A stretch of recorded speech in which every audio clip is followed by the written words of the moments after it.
সান্তাক্লজের মতো দাড়ি, মাথা ভর্তি টাক, ঠোঁটে জ্বলন্ত চুরুট আর হাতে প্রজাপতি ধরার জাল। বলুন তো, বাংলা সাহিত্যের এই বহুল পরিচিত নেচারিস্ট কে? হ্যাঁ, ঠিকই ধরেছেন, তিনি আমাদের অতি প্রিয় কর্নেল নীলাদ্রি সরকার। স্রষ্টা সৈয়দ মুস্তফা সিরাজ। তাকে নিয়েই আমাদের এবারের গল্প, ডাকিনীতন্ত্র। গল্প শুরুর আগে স্পষ্টভাবে বলে নিতে চাই, গল্পবাবুর আসর কোনোভাবেই ঝাড়ফুঁক, ডাকিনী, কালো জাদু এইসবে বিশ্বাস করে না। এবং আমরা আমাদের শ্রোতাদের আরও স্মরণ করিয়ে দিতে চাই, ধূমপান এবং মদ্যপান স্বাস্থ্যের পক্ষে ক্ষতিকর। আসুন আর কথা না বাড়িয়ে শুরু করা যাক আজকের গল্প, ডাকিনীতন্ত্র প্রথম পর্ব।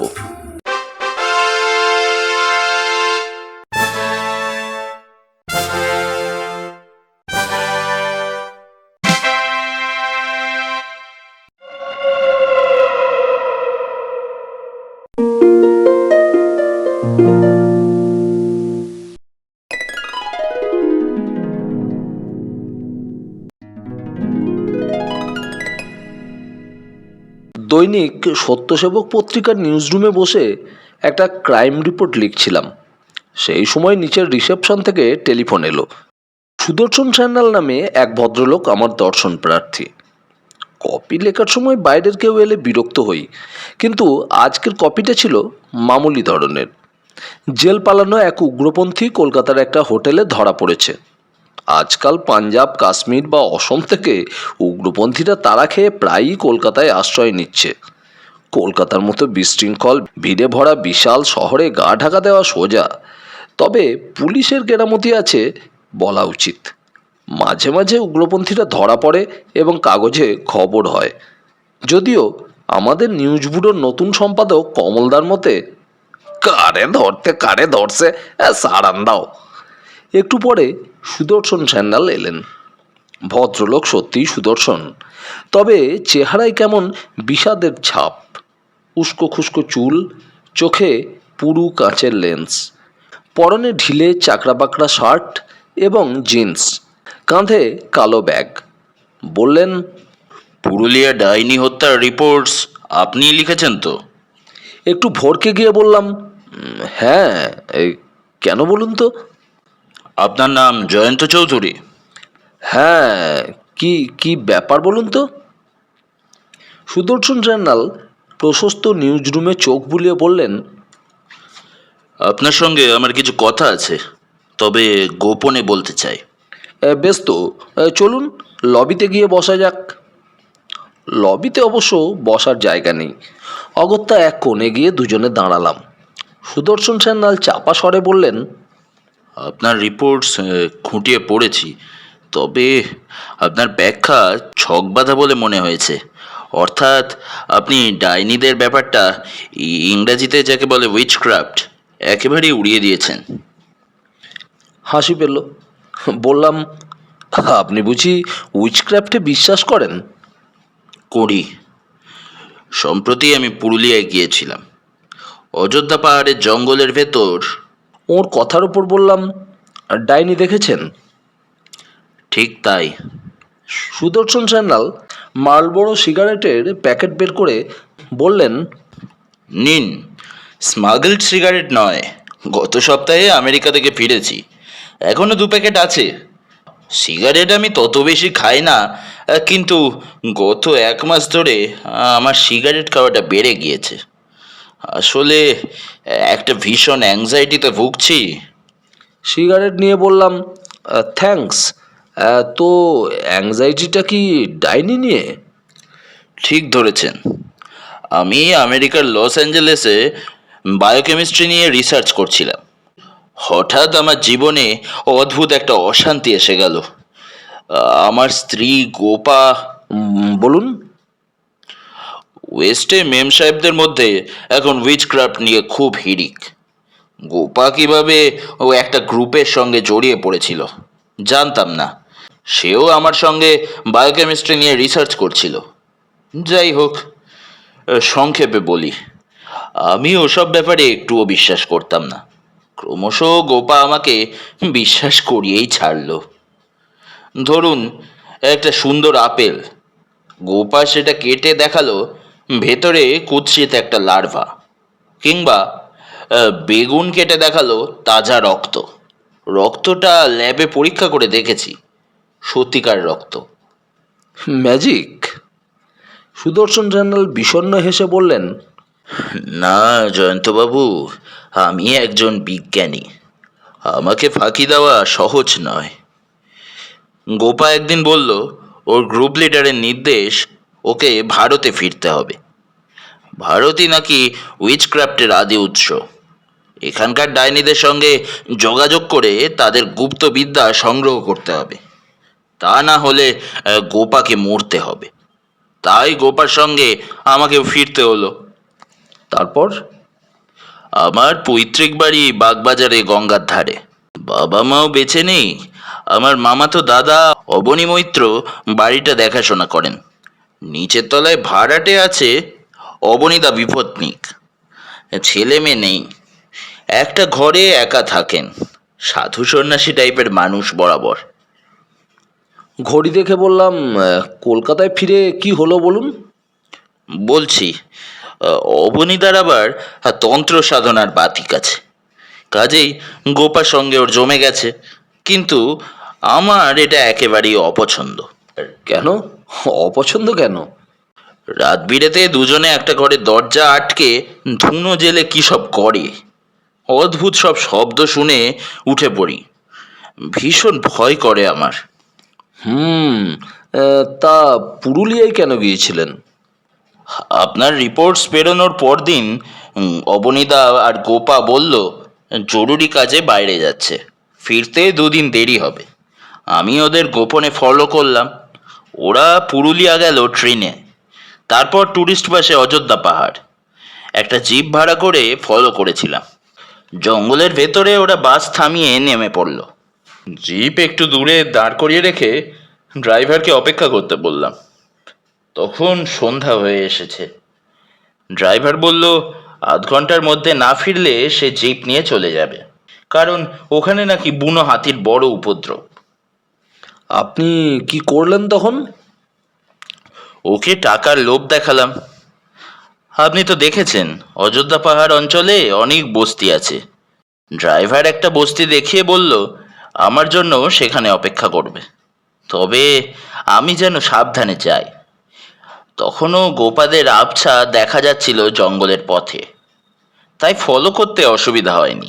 কিছুক্ষণ পরে জঙ্গলের পথ ছেড়ে ওরা ভেতরে ঢুকলো। ততক্ষণে জ্যোৎস্না ফুটেছে। জঙ্গলের ভেতর একটা ফাঁকা জায়গায় ওরা পৌঁছে থামলো। তারপর আগুনের কুণ্ড জ্বলে উঠতে দেখলাম। সুদর্শন সান্যালের মুখে উত্তেজনা ফুটে উঠেছিল। বললাম, তারপর? তারপর কি দেখলেন? আপনাকে বলতে লজ্জার কারণ নেই। দুজনে কিছুক্ষণ আগুনের কুণ্ডের চারিদিকে অদ্ভুত নাচলো। তারপর? বলুন। সুদর্শন সান্যাল চাপা স্বরে বিকৃত মুখে বলল, সে এক জঘন্য দৃশ্য। আমার মাথা ঠিক ছিল না, আমার সঙ্গে কোনো অস্ত্রও নেই। কি করব ভাবছি, হঠাৎ দেখি গোপা এবং অবনীদা ওই অবস্থায় শূন্যে ভাসছে। আপনার চোখের ভুল। না, ওরা আগুনের ওপর ভেসে বেড়াচ্ছিল। আমি ভীষণ ভয় পেয়ে চুপচাপ চলে এলাম। কলকাতা ফেরার 2 দিন পর ওরা ফিরল। আমি ঘুণাক্ষরেও জানতে দিলাম না ওদের যে কি দেখেছি। যাই হোক, এরপর আমার সিদ্ধান্ত, আমার আর বেঁচে থাকা উচিত না। গোপা ছিল আমার জীবনের স্বপ্ন, স্বপ্নটা ভেঙে গেছে। এবার আর আমার বাঁচার কোনো অর্থ হয় না। আমি সুইসাইড করব। আঁতকে উঠে বললাম, কেন? ওসব কথা ভাবছেন কেন? সুদর্শন সান্যাল আবার একটা সিগারেট ধরালেন এবং আমাকেও দিলেন। বললেন, আমার জীবন আমার, আপনাকেই শুধু জানাতে এসেছিলাম। আপনার ব্যাখ্যা ঠিক নয়। ডাইনি আছে, উইচক্রাফট সত্য। বিজ্ঞান এখনো সব কিছুর ব্যাখ্যা করতে পারে না। আচ্ছা চলি, আমার এই কার্ডটা রাখুন। বলে ভদ্রলোক একটা নেম কার্ড দিয়ে হন্তদন্তভাবে সিঁড়ি বেয়ে নেমে গেলেন। হতবাক হয়ে দাঁড়িয়ে রইলাম। সুদর্শন সান্যাল পাগল নন তো, নাকি স্ত্রীর কীর্তিকলাপ দেখে সত্যিই পাগল হয়ে গেছেন? কিন্তু সত্যিই যদি উনি আত্মহত্যা করে বসেন? উদ্বিগ্নভাবে নিউজ রুমে ফিরে গেলাম। সাংবাদিক জীবনে বিচিত্র ধরনের মানুষ দেখেছি, কিন্তু এমনটি কখনো দেখিনি। তাছাড়া ঘটনাটাও বড় রোমাঞ্চকর। নিঃসন্দেহে রোমাঞ্চকর, বিশেষ করে সুদর্শন সান্যালের আত্মহত্যার সিদ্ধান্তটা। কর্নেল নীলাদ্রি সরকারের মুখের দিকে তাকালাম। ওর টেবিলে একগোছা পোস্টকার্ড সাইজের রঙিন প্রজাপতির ছবি। আমার মুখে আগের সন্ধ্যার বিস্তারিত বিবরণ শুনতে শুনতে ছবিগুলো দেখছিলেন এবং একটা প্যাডে কী সব লিখছিলেন। আমার কথা শেষ হলে উনি ওই মন্তব্য করে আবার নিজের কাজে মন দিলেন। বললাম, এক্ষেত্রে আমার একটা নৈতিক দায়িত্ব এসে গেছে, সেই জন্যই আপনার কাছে এই সাত সকালে ছুটে এসেছি। ষষ্ঠীচরণ কফি রেখে গিয়েছিল। কফিতে চুমুক দিয়ে দাড়ি চুলকে কর্নেল বললেন, নৈতিক দায়িত্বটা কিসের? বারে, সুদর্শনবাবুকে আত্মহত্যা থেকে বাঁচানো উচিত নয় কি? যে সত্যি সত্যি মরতে চায় তাকে কি করে বাঁচাবে? তাছাড়া এমন তো হতেই পারে উনি গত রাতেই আত্মহত্যা করে ফেলেছেন। বলে কর্নেল ছবি থেকে মুখ তুললেন, চওড়া টাকে হাত বুলিয়ে একটা চুরুট ধরালেন। জয়ন্ত, তুমি একটা ভুল করেছো। ভুল করেছি? হ্যাঁ, গতকাল সন্ধ্যাতেই আমাকে টেলিফোন করতে পারতে, কিংবা অফিস থেকে আমার কাছে সোজা চলে আসতে পারতে। ঠিক, ভুলটা স্বীকার করছি। আসলে আসলে তুমি গোপা এবং অবনীবাবুর সম্পর্কের ওপরই বেশি গুরুত্ব দিয়েছিলে। এখনও দিচ্ছি, তবে উইচক্রাফটের ব্যাপারটা বোগাস। সুদর্শনবাবু স্বচক্ষে ওদের কীর্তিকলাপ দেখে মাথা ঠিক রাখতে পারেননি, হ্যালুসিনেশনে আক্রান্ত হয়েছিলেন। ভদ্রলোক যে মানসিক রোগে ভুগছেন তা স্পষ্ট বুঝেছি। কর্নেল ইজি চেয়ারে হেলান দিয়ে চোখ বুজে বললেন, স্বামী স্ত্রী দুজনেই বায়োকেমিস্ট। রসায়নবিদ্যার দৌলতে অনেক অদ্ভুত ব্যাপার অবশ্য ঘটানো যায়। বিশেষ করে জৈব রসায়নবিদ্যা খুব ইন্টারেস্টিং। কর্নেল, বাগবাজারে গিয়ে সুদর্শনবাবুর খোঁজ নেওয়া দরকার, আমার বড্ড অস্বস্তি হচ্ছে। তুমি অবশ্য থানায় ফোন করে জেনে নিতে পারতে সত্যিই ও নামে কেউ রাতারাতি আত্মহত্যা করেছে কিনা, কিন্তু তাতে হয়তো একটু বাড়াবাড়ি হয়ে যাবে। বরং ওর বাড়িতে ফোন করো। কার্ডেও বাড়ির ঠিকানা আর ফোন নম্বর লেখা আছে। দেখেছি, ডট পেনে লেখা। কার্ডে ছাপানো ঠিকানা লস অ্যাঞ্জেলেসের। সুদর্শনবাবুর বাড়িতেই ফোন করো। নেম কার্ডটা কর্নেলের টেবিলে রেখেছিলাম, তুলে নিয়ে ডায়াল করলাম।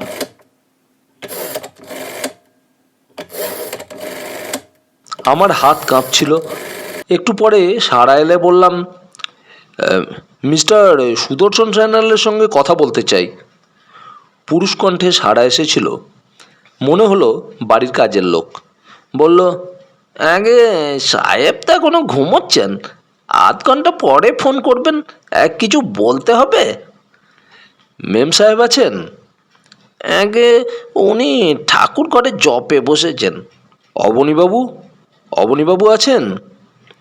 আগে তিনি তো গঙ্গা স্নানে গেছেন, ফিরতে দেরি হবে। আপনি কোত্থেকে বলছেন স্যার? ইলিয়ট রোড থেকে। আপনি কে স্যার? সাহেব যদি জিজ্ঞাসা করেন। আমার নাম জয়ন্ত চৌধুরী। তুমি মানে আপনি কে বলছেন ভাই?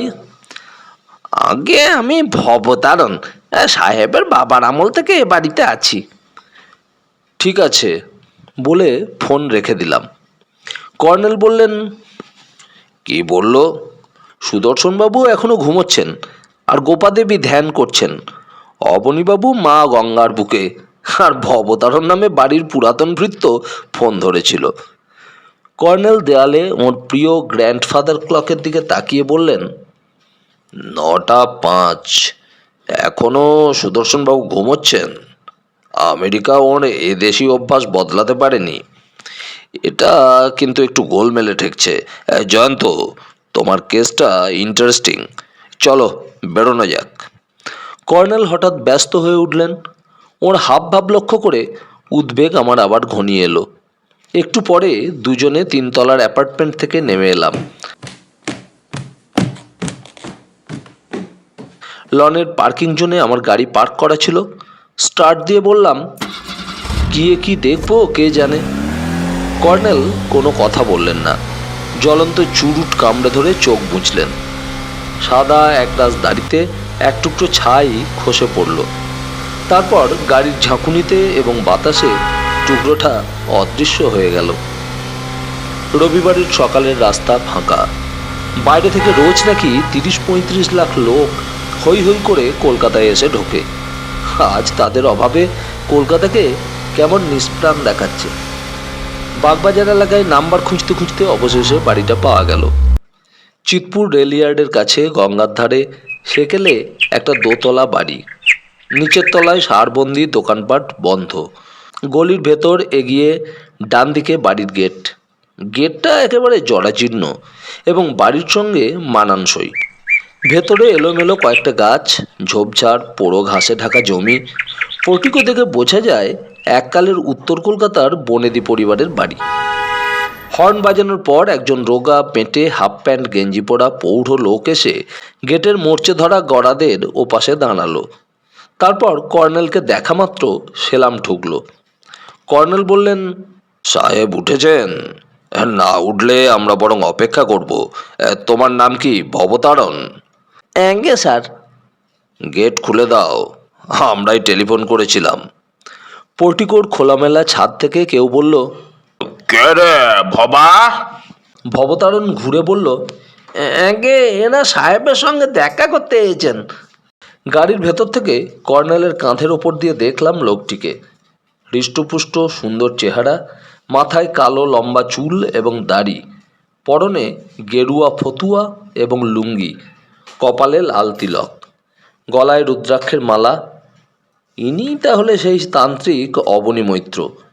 কণ্ঠস্বর বেশ অমায়িক। বললেন, দাদা যাচ্ছি। কর্নেল বাইনোকুলারে গাছপালার পাখি কিংবা ঝোপঝাড়ে প্রজাপতি খুঁজছিলেন। রাজ্যের হাড় হাভাতে কাক ছাড়া এখানে ওর দর্শনীয় কিছু নেই, কিন্তু বাতিক। একটু পরে খড়ম পায়ে তান্ত্রিক এসে অমায়িক হেসে করজোড়ে নমস্কার করলেন। তা মশাইদের কোথা থেকে আসা হচ্ছে? কর্নেল বললেন, সত্যসেবক পত্রিকা থেকে। ও, তাহলে আপনারা গোপার ইন্টারভিউ নিতে এসেছেন? হ্যাঁ। অবনী মৈত্রের মুখে গাম্ভীর্য ফুটে উঠল। বললেন, কিন্তু গোপা তো ইন্টারভিউ দেয় না কোনো কাগজকে।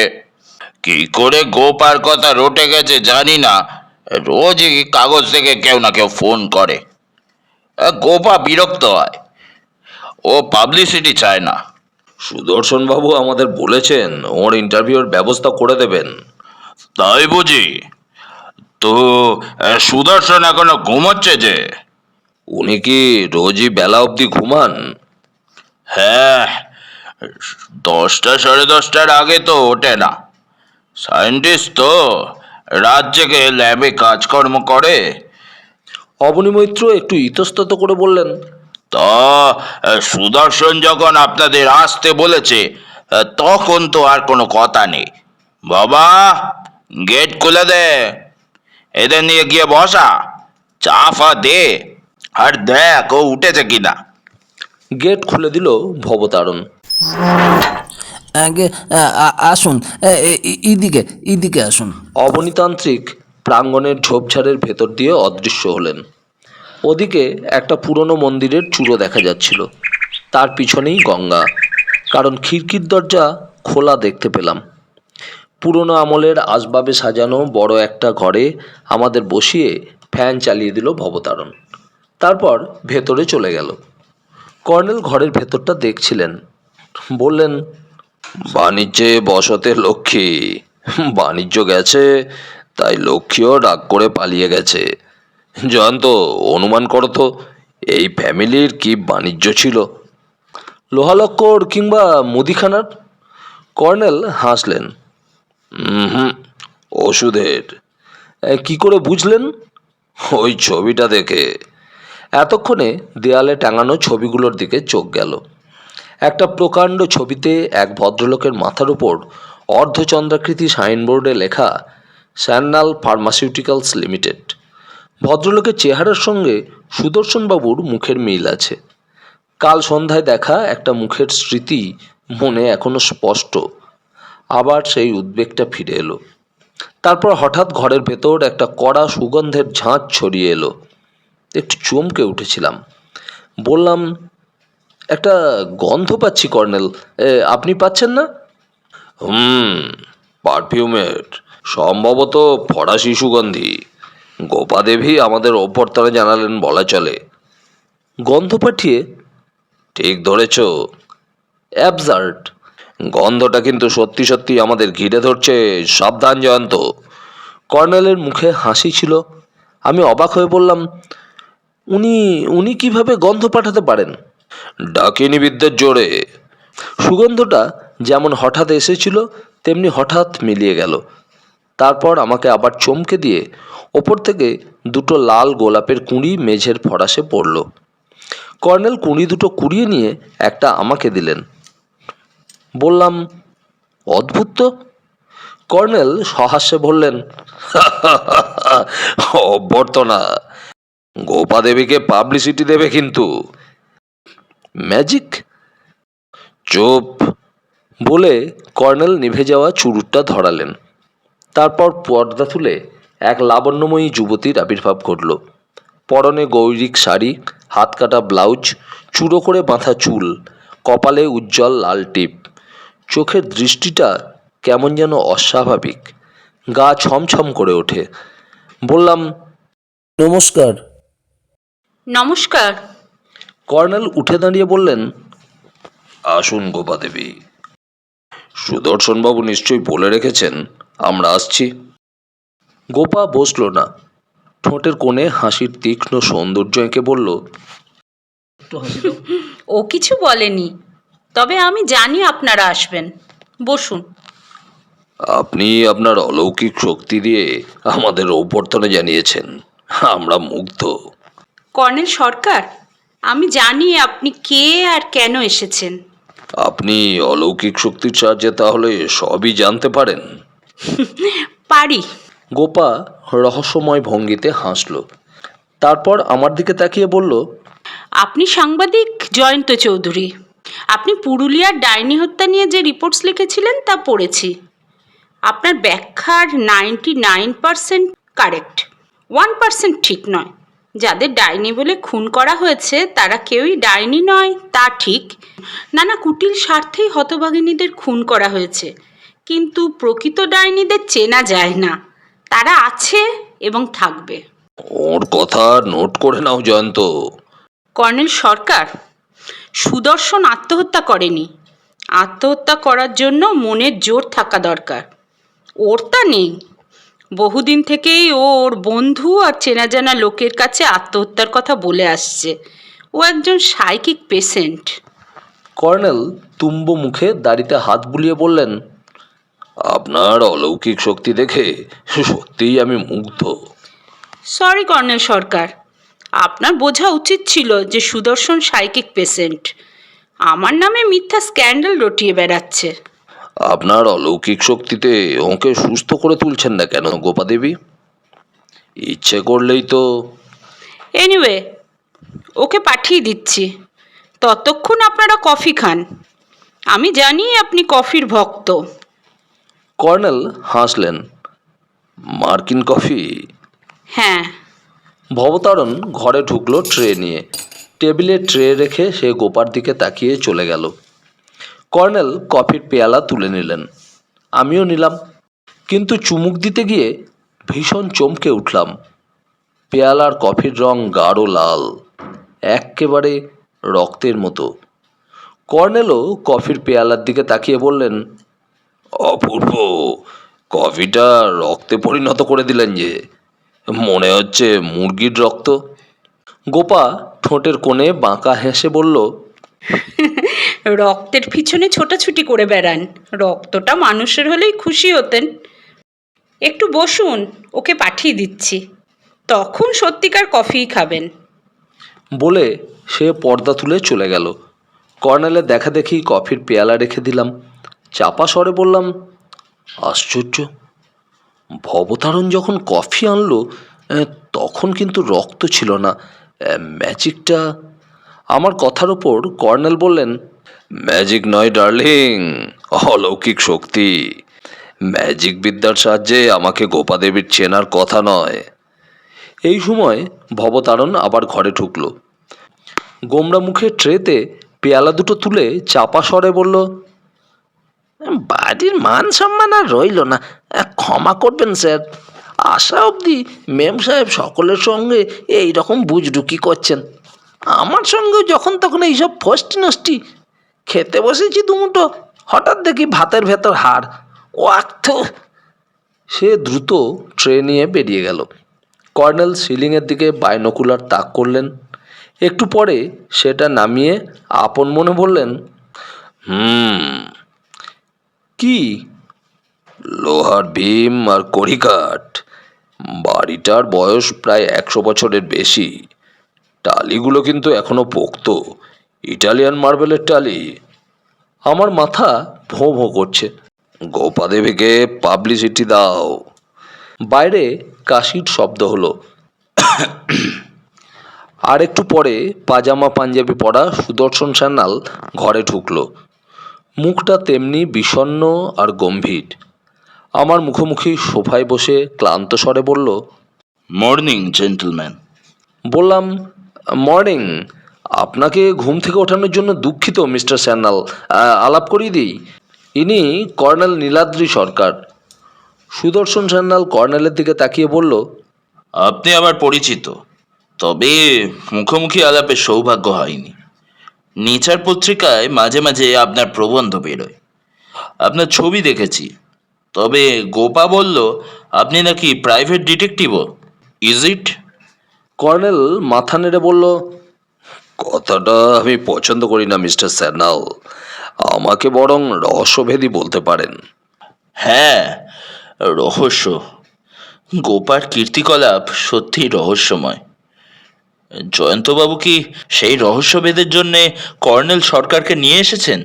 এটা ঠিক করেননি জয়ন্তবাবু। কর্নেল একটু হেসে বললেন, আসলে আপনি আত্মহত্যা করবেন বলায় জয়ন্ত ভয় পেয়ে গেছিল। করিনি। তা তো দেখতেই পাচ্ছি। সুদর্শন মাথার এলোমেলো চুল আঁকড়ে ধরে বলল, করতে পারছি না, ফেল করছি, যতবারই অ্যাটেম্প্ট করছি।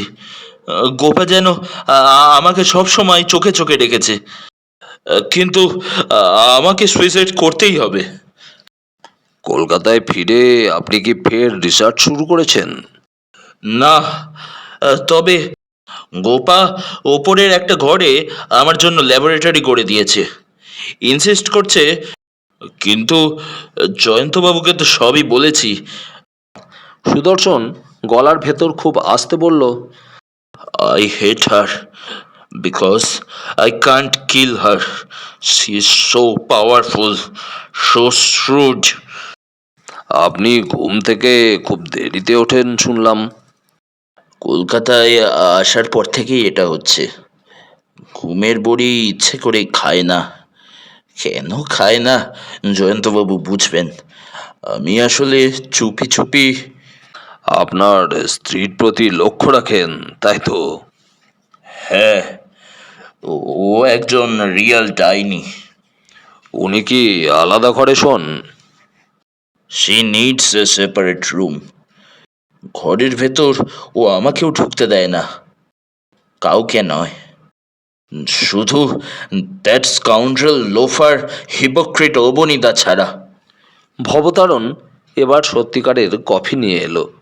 সে চলে গেলে সুদর্শন বলল, রিস্ক নিয়ে খাবেন, আপনারা আউটসাইডার। তাছাড়া গোপা কর্নেল সরকারকে দেখে আমার উপর চটে গেছে বলছিল। আমি নাকি ওর পেছনে প্রাইভেট ডিটেকটিভ লাগিয়েছি। কর্নেলকে কফিতে চুমুক দিতে দেখে সাহস করে আমিও কফিতে চুমুক দিলাম। কফিটা কিন্তু সত্যিই চমৎকার।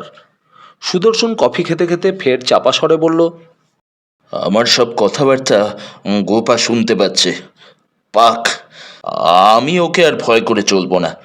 সুইসাইড করার আগে আর একবার শেষ চেষ্টা করে দেখব ওকে খুন করতে পারি কিনা। কর্নেল বললেন, সর্বনাশ, স্ত্রীকে আপনি খুনের চেষ্টা করবেন নাকি? করি, কিন্তু পারি না। কিভাবে? ল্যাবের ধারালো ছুরি দিয়ে ওর গলা। হঠাৎ থেমে গেল সুদর্শন, ম্লান হাসল। ধুস, আমার দ্বারা কিচ্ছু হবে না। এই বলে হঠাৎ ব্যস্তভাবে উঠে দাঁড়ালো। ওই যা, চিঠিটা। বলে সে হন্তদন্ত হয়ে বেরিয়ে গেল। এবং গেল তো গেলই। প্রায় মিনিট 20 পরে কর্নেল উঠে দাঁড়িয়ে বললেন, আমরা এ বাড়িতে অবাঞ্ছিত, চলো কেটে পড়া যাক। কর্নেলের বাড়িতে এমন অনেক ছুটির দিন কাটিয়ে দিয়েছি এবং ষষ্ঠীচরণের সুস্বাদু রান্নায় আপ্যায়িত হয়েছি। তবে ওই এক জ্বালা, আমার বৃদ্ধ বন্ধু কোনো বিষয়ে মুখ খুললে কান ঝালাপালা করে দেন। এদিনের বিষয় ছিল অকাল্ট বা গুপ্তবিদ্যা। কিন্তু আজ আমি কান করি ওর বুক নিয়ে শুনছিলাম, কারণ গোপাদেবীর কাণ্ড কারখানা দেখে আমার তাক লেগে গিয়েছিল। ঝাঁঝালো সুগন্ধ, ওপর থেকে পড়া 2টি গোলাপ কুঁড়ি এবং কফির পেয়ালা হঠাৎ রক্তের পেয়ালায় রূপান্তরিত। এটা ম্যাজিক নাকি সত্যিই অলৌকিক শক্তির ক্রিয়াকলাপ? কর্নেল আমার প্রশ্নের কোনো সদুত্তর না দিয়ে দেশ বিদেশের আদিম জনজাতির মধ্যে এখনও প্রচলিত নানান গুপ্তবিদ্যা নিয়ে জ্ঞান ছড়াচ্ছিলেন। এক সময় ওর বুকনি থামল এবং আমি ড্রয়িং রুমের সোফায় ভাত ঘুমে লম্বা হলাম। চোখ বুজে আসার আগে দেখলাম উনি বইয়ের র্যাক থেকে কি একটা মোটা বই বের করে এনে ইজি চেয়ারে বসলেন। চোখ বুজে ভাবছিলাম, গোপাদেবী কর্নেলের পরিচয় জানে এবং তার স্বামী সুদর্শনও জানে। এতে অবশ্য অবাক হওয়ার মতো কিছু নেই। মার্কিন বিজ্ঞান পত্রিকা নেচার পাখি, প্রজাপতি, পোকামাকড় নিয়ে কর্নেলের অনেক সচিত্র লেখা ছেপে আসছে। তাঁর ছবি এবং বিচিত্র জীবন কাহিনীও সংক্ষেপে ছেপেছে। জৈব রসায়ন বিজ্ঞানী দম্পতির সেটা চোখে পড়া স্বাভাবিক। দৈনিক সত্যসেবকে প্রকাশিত আমার ডাইনি সংক্রান্ত রিপোর্টাজও ওরা পড়েছে। কাজেই এক্ষেত্রে 2-2 4 করা যায়। কিন্তু প্রশ্ন হলো, কাল সন্ধ্যায় সুদর্শন কি আমার কাছে নিছক ডাইনির সত্যাসত্য জানতেই গিয়েছিলেন? তার চেয়ে বড় কথা, আত্মহত্যার সিদ্ধান্ত কি কেউ ওভাবে অপরের কাছে ঘোষণা করে? কখন ভাত ঘুম এসে গিয়েছিল। কলিং বেলের শব্দে ভেঙে গেল। চোখ খুলে দেখলাম ষষ্ঠীচরণ এক যুবতীকে নিয়ে এলো। মহিলাদের সঠিক বয়স আঁচ করা আমার পক্ষে কঠিন। গোপার বয়স 30-এর কাছাকাছি মনে হয়েছিল। এর বয়স কিছু কম হতে পারে। চেহারায় নম্র লাবণ্য আছে এবং পরনে সাধারণ কিন্তু রুচিসম্মত শাড়ি। কাঁধ পর্যন্ত ছাঁটা চুল, চোখে চশমা। নমস্কার করে বলল, নমস্কার, আমার নাম অপর্ণা রায়। কর্নেল তাকিয়েছিলেন। বললেন, বসুন, আপনার চিঠি কাল পেয়েছি। আমাকে তুমি বললেই খুশি হব। অপর্ণা আমার দিকে ঘুরলে আমি সোজা হয়ে বসলাম। কর্নেল বললেন, আলাপ করিয়ে দিই, জয়ন্ত চৌধুরী, সাংবাদিক। অপর্ণা আমার দিকে ঘুরলে আমি সোজা হয়ে বসলাম। অপর্ণা আমাকে নমস্কার করে বলল, পুরুলিয়ায় ডাইনি হত্যা নিয়ে আপনার লেখাটা পড়ে সত্যসেবক পত্রিকায় টেলিফোন করেছিলাম। আপনি তখন অফিসে ছিলেন না। কর্নেল একটু হেসে বললেন, জয়ন্ত, অপর্ণা কলকাতার কাছেই একটা কলেজে পড়ায়। অপর্ণা, তোমার চিঠি পড়ে মনে হয়েছিল তুমি নিজের জন্যই উদ্বিগ্ন। এখন মনে হচ্ছে তুমি কিন্তু অন্যের জন্য উদ্বিগ্ন। অপর্ণা আসতে বলল, হ্যাঁ। তুমি কি সুদর্শন স্যান্ডালের জন্য উদ্বিগ্ন? অপর্ণা মুখ তুলল, চোখে বিস্ময়ের ছাপ। বলল, আপনার সম্পর্কে যা সব শুনেছি বিশ্বাস করতাম না। আপনি সত্যি? সুদর্শন কি তোমার কোনো আত্মীয়? না, ইউনিভার্সিটিতে পড়ার সময় ওর সঙ্গে আমার পরিচয় হয়েছিল। তারপর ও আমেরিকা চলে গেল। সেখান থেকে রেগুলার চিঠি লিখত। তারপর হঠাৎ চিঠি লেখা বন্ধ করে দিল। প্রায় 1 বছর পর, মাস 3 আগে আবারও চিঠি পেলাম। প্রেমে পড়ে বিয়ে করেছে, স্ত্রী রিসার্চ স্কলার, একসঙ্গে কাজ করে, কিন্তু বউকে নিয়ে ও খুব সমস্যায় পড়েছে। কী সমস্যা তা খুলে লেখেনি। হঠাৎ গত সপ্তাহে সুদর্শন লেক টাউনে আমাদের বাড়িতে গিয়ে হাজির। সব কথা খুলে বলল। তারপর বলল আত্মহত্যা করা ছাড়া আর উপায় নেই। ওকে অনেক বোঝালাম, কিন্তু অপর্ণা শ্বাস ছেড়ে বলল, আমার ধারণা ওর মানসিক অসুখ হয়ে গেছে। ওর স্ত্রী গোপার সঙ্গে তোমার আলাপ হয়েছে? না, ভদ্রমহিলা সম্পর্কে সুদর্শন যা বলেছে তা শোনার পর তার সঙ্গে আলাপ করা সম্ভবই নয়। অবনী মৈত্রকে তুমি চেনো? চিনতাম না, সুদর্শনের বাড়িতে কখনো আমি যাইও নি। সুদর্শনের কাছে সেদিন তার পরিচয় পেলাম। কর্নেল চুরুটে ধোঁয়া ছেড়ে বলল, যাই হোক, তুমি আমাকে কি করতে বলছো? সুদর্শনকে আপনি বাঁচান। কর্নেল হাসলেন, সে তো দিব্যি বেঁচে আছে। কর্নেল সরকার, আমার ভয় হচ্ছে ও যে কোনো সময় ঝোঁকের বশে আত্মহত্যা করে বসবে। ও মানসিকভাবে মোটেও সুস্থ নয়। ওকে কোনোভাবে সাইকিয়াট্রিস্টের কাছে নিয়ে যাও। তোমার কথা শুনে মনে হলো সুদর্শন তোমাকে বিশ্বাস করে, সম্ভবত তোমার সাহায্য চায়। অপর্ণা মুখ নিচু করে ঠোঁটের কোণা কামড়ে ধরল। একটু পরে বলল, আপনি হয়তো ঠিকই বলেছেন।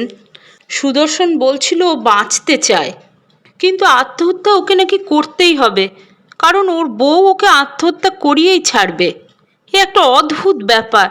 দেখুন কর্নেল সরকার, আমি যদি মেয়ে না হয়ে ছেলে হতাম, ওর বন্ধু হতাম, তাহলে আমি ওর বউকে বাড়ি থেকে বের করে দিতাম। সেই সঙ্গে ওই ভণ্ড তান্ত্রিক লোকটাকেও গঙ্গায় ছুঁড়ে ফেলে দিতাম। সুদর্শনের কোনো বন্ধু নেই?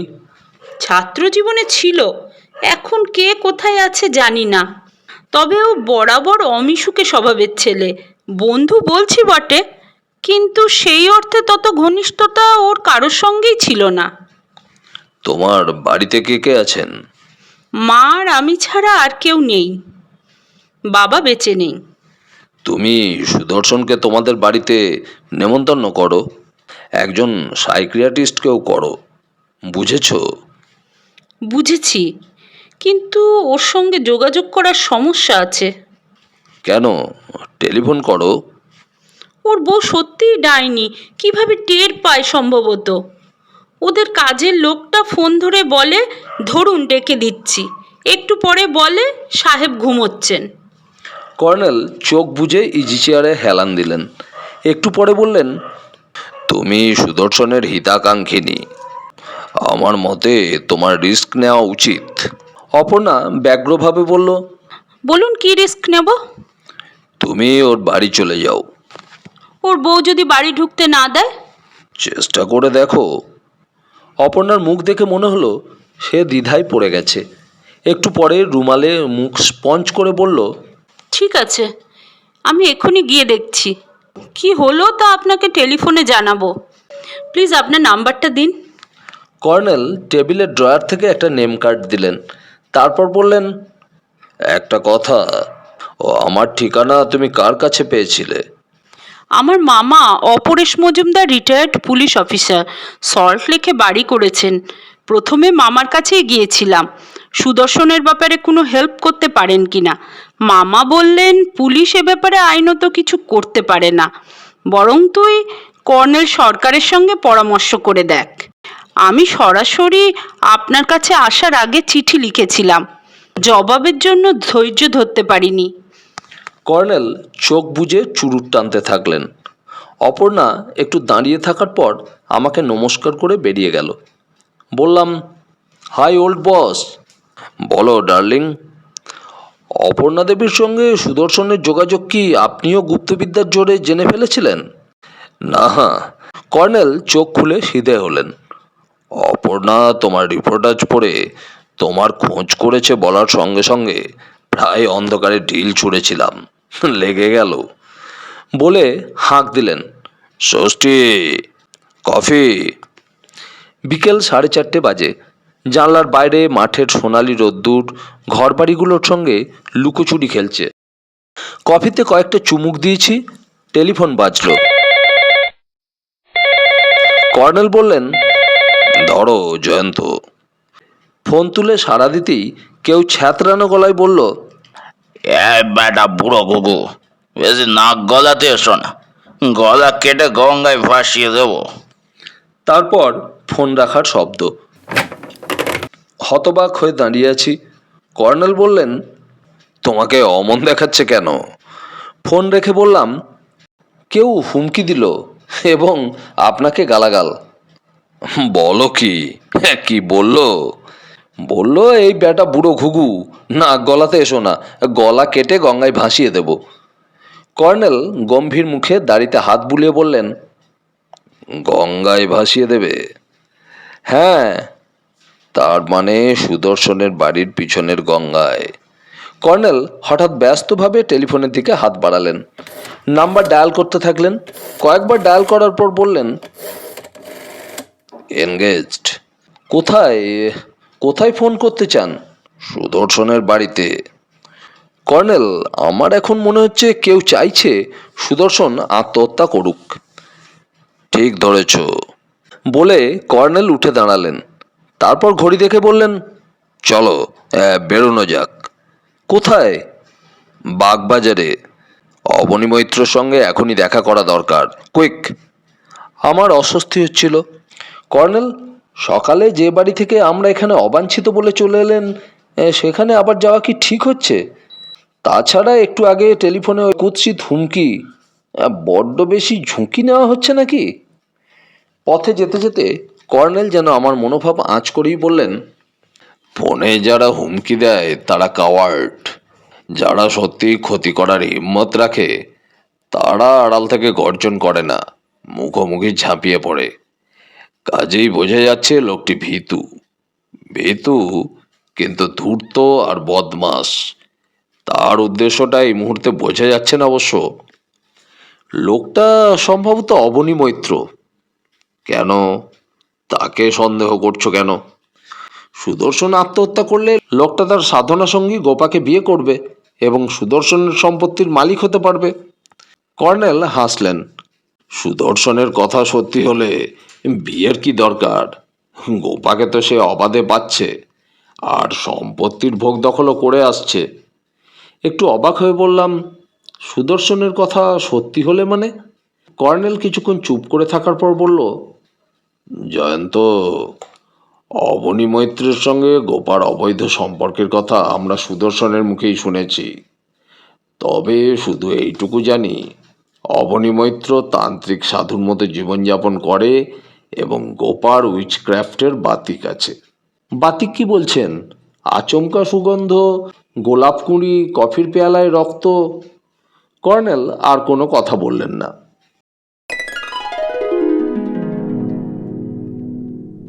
বাগবাজার স্ট্রিট দিয়ে সোজা এগিয়ে ট্রাম লাইন পেরিয়ে গঙ্গার ধারে গলির মোড়ে পৌঁছাতে রাস্তার আলো জ্বলে উঠেছিল। কর্নেলের নির্দেশে গলির মুখে গাড়ি থামালাম। গলিটা এঁকে বেঁকে গঙ্গার ঘাটে পৌঁছেছে। বাঁধানো প্রাচীন ঐতিহাসিক ঘাটের পাশে বিশাল একটা বট গাছ। গাছটার তলা একসময় বাঁধানো ছিল, এখন ভেঙে চুরে গেছে। একদল লোক বসে বসে আড্ডা দিচ্ছে, গাঁজার ধোঁয়া ওড়াচ্ছে। খড় বোঝাই একটা নৌকা ঘাটে বাঁধা আছে। সান্ধ্য স্নান এবং আহ্নিকরত কয়েকজন ধর্মানুরাগীকে দেখা গেল।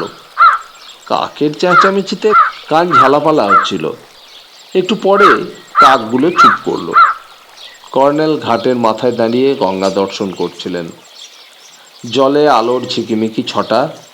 কেউ গঙ্গার জল থেকে বিড়বিড় করে মন্ত্র জপতে জপতে উঠে আসছিল। কর্নেলের পাশে আসতেই কর্নেল বললেন, অবনীবাবু। ছায়ামূর্তি থমকে দাঁড়ালো। এখানে গাঢ় ছায়া।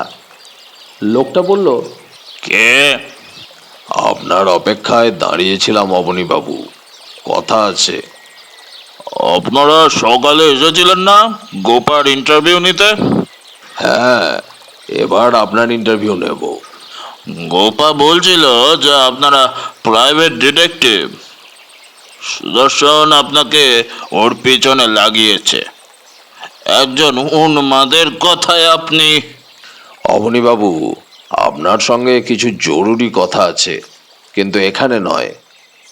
তান্ত্রিক আসতে বলল। আচ্ছা, আসুন। কয়েক পা এগিয়ে বাঁ দিকে ঘুরে খিড়কির সেই দরজা ঠেলতেই খুলে গেল। পায়ে চলা পথের দুধারে ঝোপঝাড়, সামনে মন্দির, মন্দিরের নিচে একটা চওড়া বেদি। বাড়ির পটিকোর মাথায় যে বাল্ব জ্বলছে তার আলো ক্রমশ ফিকে হতে হতে এখানে কোনো ক্রমে নেতিয়ে পড়েছে। অবনী মৈত্র বললেন, এখানে অপেক্ষা করুন, ভিজে কাপড় চোপড় ছেড়ে আসি। কর্নেল বেদিতে পা ঝুলিয়ে বসলেন। আমিও বসলাম। বাড়িটা এক্কেবারে শুনশান, স্তব্ধ। ওপরের কয়েকটা ঘরে আলো জ্বলছে। একবার কেউ খক খক করে কাশল। আমি বারবার এদিক ওদিক তাকাচ্ছি লক্ষ্য করে কর্নেল চাপা স্বরে বললেন, ভয় নেই জয়ন্ত, তোমাকে বলেছি আড়াল থেকে যারা হুমকি দেয় তারা ভীতু। অবনী মৈত্র শীঘ্রই এসে গেল। সকালে দেখা সেই বেশভূষা, তবে এখন হাতে একটা বেঁটে ছড়ি। বেদির এক প্রান্তে বসে বলল, পাগলটা বিকালে কোথায় বেরিয়েছে, নইলে ঠিকই টের পেয়ে যেত এবং এখানে এসে ঝামেলা বাঁধাত। কর্নেল বললেন, আপনার সাধন সঙ্গিনী এখন কি করছেন? কি বললেন? সাধন সঙ্গিনী? তান্ত্রিক রেগে গেল। কি বলছেন মশাই? গোপা আমার শিষ্যা। সুদর্শন বলছিল, ও যে সত্যি পাগল হয়ে গেছে তা তো আপনার বোঝা উচিত ছিল। আমেরিকায় এক সাইকিয়াট্রিস্ট ওর চিকিৎসা করছিল, সারল না বলেই তো গোপা কলকাতায় নিয়ে এলো। পাগলামির জন্য ওর চাকরি গেছে জানেন। তাই বুঝি? তা গোপা তো নিজেই স্বামীর অসুখ সারাতে পারে। চেষ্টা করছে, আমিও করছি। যাগ্গে, বলুন কি আপনার কথা? সুদর্শনের বাবার প্রপার্টি এই বাড়িটা, তাই না? হ্যাঁ, পিসে মশাই উইল করে গেছেন ছেলের নামে। উইলের ট্রাস্টি আমি। এই বাড়ি ছাড়া আর কি প্রপার্টি আছে? আগে বলুন কেন এ কথা জানতে চাইছেন? পরে বলছি, প্লিজ আগে আমার প্রশ্নের জবাব দিন। ব্যাংক ফিক্সড ডিপোজিট আর কিছু কোম্পানির শেয়ার নিয়ে ওই বড় জোর লাখ পাঁচেক হবে। সুদর্শন কি বাবা মার একমাত্র সন্তান? হ্যাঁ। সুদর্শন যদি মারা যায় প্রপার্টি কে পাবে? সুদর্শনের স্ত্রী এবং সন্তানাদি থাকলে তারাই পাবে। উইলে এই ব্যবস্থাই করা আছে। আপনি আপনি কিছু পাবেন না? আমি ও, আমি যতদিন বাঁচবো ওই মাসোয়ারা পাবো 1,000 টাকা করে। এখনো পাচ্ছি, অর্থাৎ নিচ্ছি। সুদর্শনের স্ত্রী বা সন্তানাদি না থাকলে কে প্রপার্টি পাবে? আপনি স্বামী ব্রহ্মানন্দের নাম শুনেছেন? চণ্ডীতলায় ওর আশ্রম। পিসে মশাই ওর ভক্ত ছিলেন, কাজেই সেই আশ্রমই এই প্রপার্টি পাবে। চণ্ডীতলা? চণ্ডীতলাটা কোথায়? নদিয়ায়, কেষ্টনগরের কাছে। আশ্রমের কেউ এ বাড়িতে আসেন? ডোনেশন নিতে আসে। প্রতি বছর গুরু পূর্ণিমায় ব্রহ্মানন্দজির জন্মোৎসব। টাকা দিই। অবনী মৈত্র হঠাৎ চাপা স্বরে বললেন, আপনি তো মশাই প্রাইভেট ডিটেকটিভ। এ ভণ্ড সাধুকে ধরিয়ে দিন না। আশ্রমের আড়ালে ড্রাগ আর আর্মস স্মাগলিং করে। গভর্নমেন্টের হোমরা চোমরা লোকেরা এর ভক্ত, নইলে কবে বুজরুকি ফাঁস করে দিতাম। আপনি এর প্রমাণ পেয়েছেন? ধ্যান বলে জেনেছি। আশ্রমে কখনো গেছেন আপনি? না, নেমন্তন্ন করে কিন্তু যাই না। গোপা কি গেছে এখানে আসার পর? কখনো না, ওকে সব বলেছি। গোপা ডাকিনী তন্ত্রের খেল দেখাবে, অপেক্ষা করুন। তাহলে সুদর্শনের মৃত্যু হলে এখন প্রপার্টি পাবে গোপা।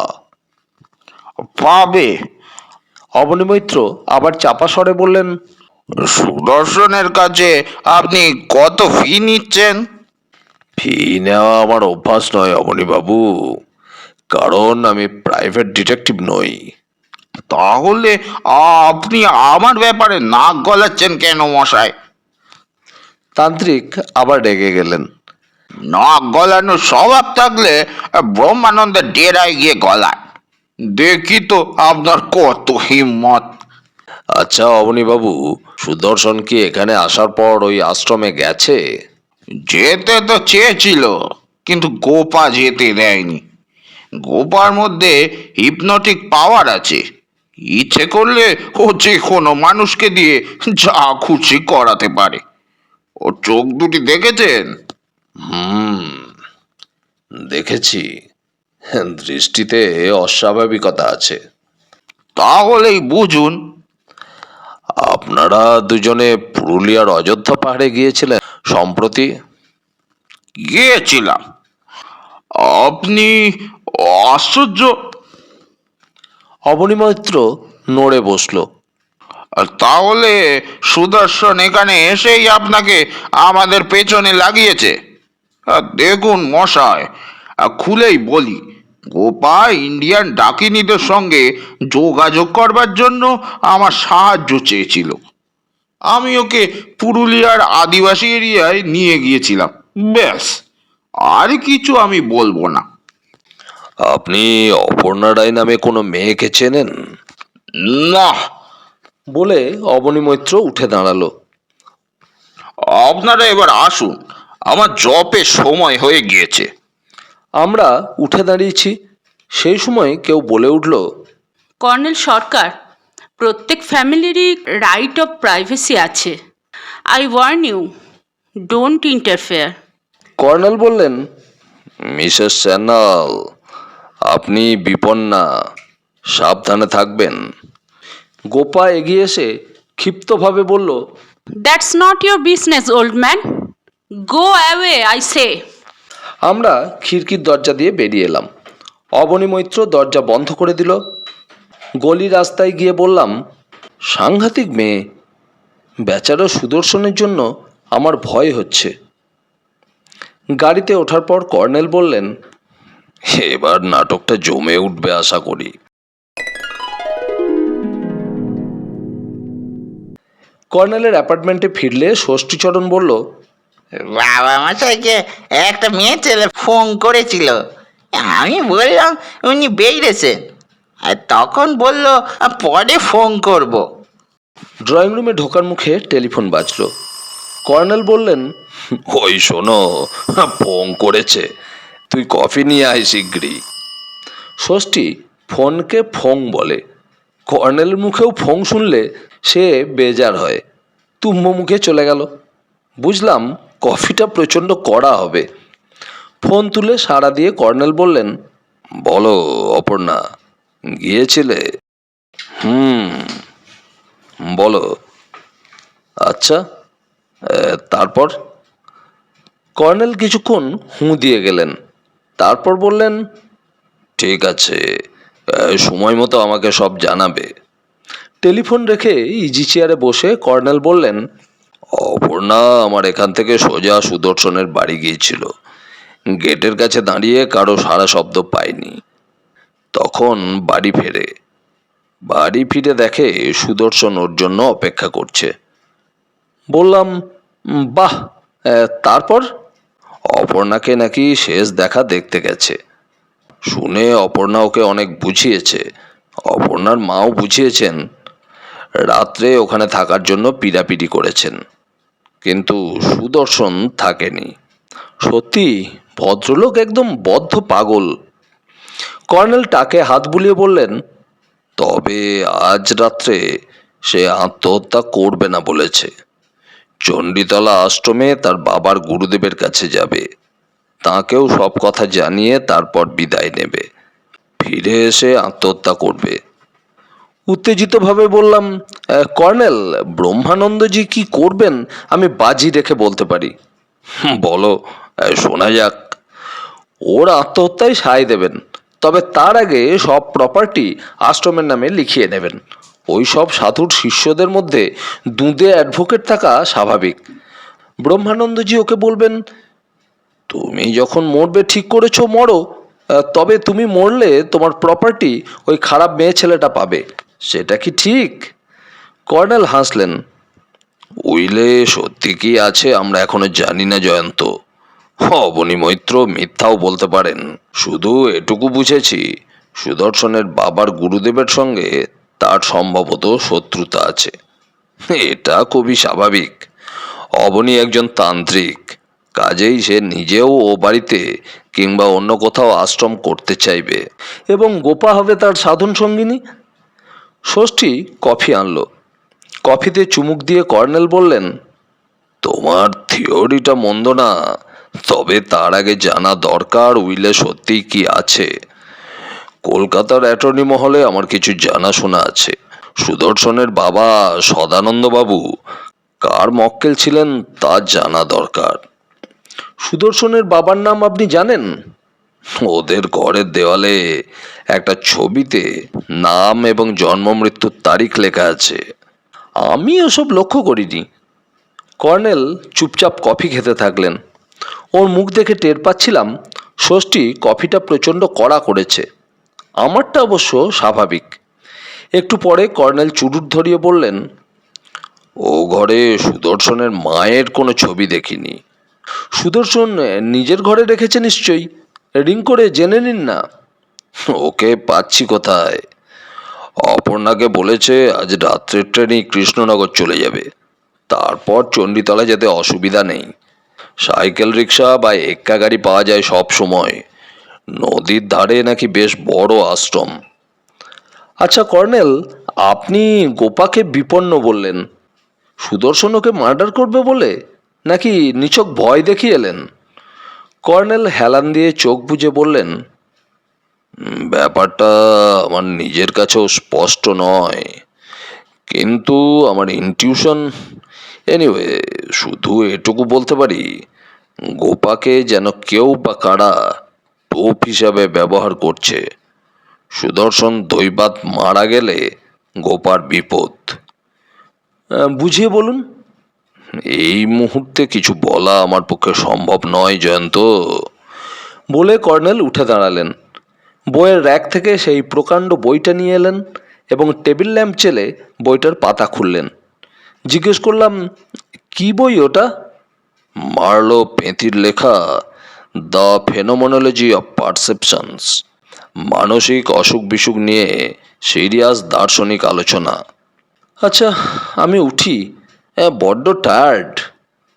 ঠিক আছে, এসো। কর্নেল বইয়ের পাতায় মন দিলেন। আমি বেরিয়ে এলাম। ষষ্ঠী দরজা বন্ধ করতে এসে ফিক করে হেসে চাপা স্বরে বলল, বাবা মশাইকে জব্দ করেছি। অর্ধেক কাপও খেতে পারেননি। আপনারটা কিন্তু করা করিনি। এই সময় কর্নেল হাঁকলেন, ষষ্ঠী, কফি। এবার তেতো করলে লিন্ডাদের কুকুরটা এনে তোর ঘরে ছেড়ে দেব। ষষ্ঠীর মুখ আবার বেজার হয়ে গেল। সে কুকুরকে বড্ড ভয় করে। পরদিন সকালে চা খেতে খেতে খবরের কাগজগুলোই চোখ বোলাচ্ছি, টেলিফোন বেজে উঠল। সাড়া দিতেই কর্নেলের কণ্ঠস্বর ভেসে এলো, সুপ্রভাত ডার্লিং। সুপ্রভাত বস, কোনো খবর আছে? আছে, তুমি শ্যামপুকুর থানায় চলে এসো, অপেক্ষা করছি। থানায়? কেন? সুদর্শন মারা গেছে। সর্বনাশ! কোথায় কিভাবে মারা গেল? তার তো রাত্রে চণ্ডীতলা আশ্রমে যাওয়ার কথা। সুদর্শন যে কোনো কারণেই হোক চণ্ডীতলা যায়নি, নিজের ঘরে মারা গেছে। টেবিলে একটা সুসাইডাল নোট পাওয়া গেছে। তুমি চলে এসো, ফোনে সব বলা যাবে না। ব্রেকফাস্ট না করেই বেরিয়ে পড়লাম। 10টায় ব্রেকফাস্ট করি, এখন 9টা বাজে। শ্যামপুকুর থানার সামনে গিয়ে দেখি কর্নেল অপেক্ষা করছেন। গাড়িতে উঠে বললেন, সুদর্শনের বাড়িতে চলো, বডি মর্গে চলে গেছে। পুলিশকে কিছু জানায়নি, পুলিশ সুসাইডাল নোট পেয়েছে, দ্যাটস এনাফ ফর দেম। সুদর্শনের হাতে লেখা? হ্যাঁ, ওর প্যাডে ওরই হাতের লেখা, আমার মৃত্যুর জন্য কেউ দায়ী নয় ইত্যাদি। ওসি বললেন হাতের লেখার নমুনা পেয়ে গেছেন। তা আপনি কি করে খবর পেলেন? ভবতারণ আমাকে ফোন করেছিল। সুদর্শন গত রাত্রে প্রায় 1টায় বাড়ি ফেরে। ভবতারণকে আমার নাম্বার দিয়ে বলেছিল কিছু ঘটলে যেন এই নাম্বারে রিং করে জানিয়ে দেয়। ট্যাক্সি করে গিয়ে দেখি পুলিশ এসে গেছে। আমাকে কনস্টেবলরা ঢুকতে দিল না। অগত্যা থানায় চলে গেলাম। তখন প্রায় 8টা বাজে। বাঁয়ের গলি দিয়ে শর্টকাট করো। গলিতে সুদর্শনের বাড়ির গেট বন্ধ। সামনের দিকের রাস্তায় লোকেরা ভিড় করে আছে। হর্ন বাজানোর পর অবনী মৈত্রকে পোর্টিকোর ছাদে দেখতে পেলাম। তারপর ভবতারণ দৌড়ে এসে গেট খুলে দিল।